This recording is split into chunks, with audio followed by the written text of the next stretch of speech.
People are going to think I'm a conspiracy theorist, but I'm going to get them to the data.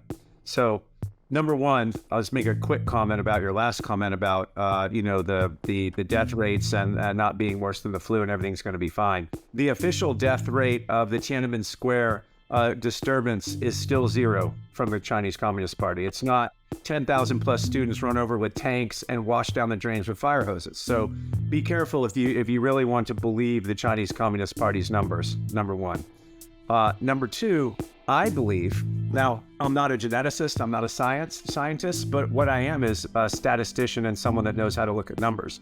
Go to the WHO's website, and they're the global, would you agree that they're the global resource on COVID infections, deaths, recoveries, kind of writ large across the world? They have an Excel downloadable format for their data series, country by country, all over the world on COVID-19. If you take the way that the groupings of the WHO's website work, if you look at Southeast Asia, that happens to include India and the Middle East, right?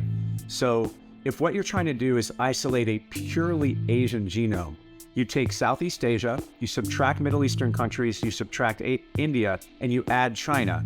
And one could argue that that's the best way you could isolate a pure Asian genome.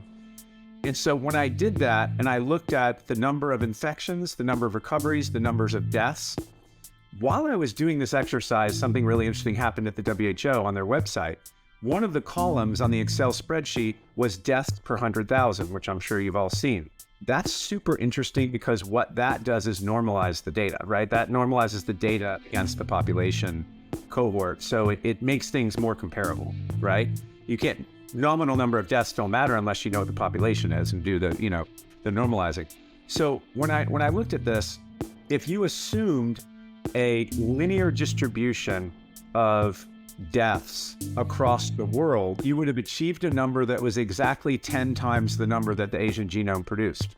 So one can say either, the only thing you can infer from this data is one of two things. For this number of deaths in Asia are dramatically understated by a factor of 9 or 10, or the disease is designed to affect different genomes in different ways.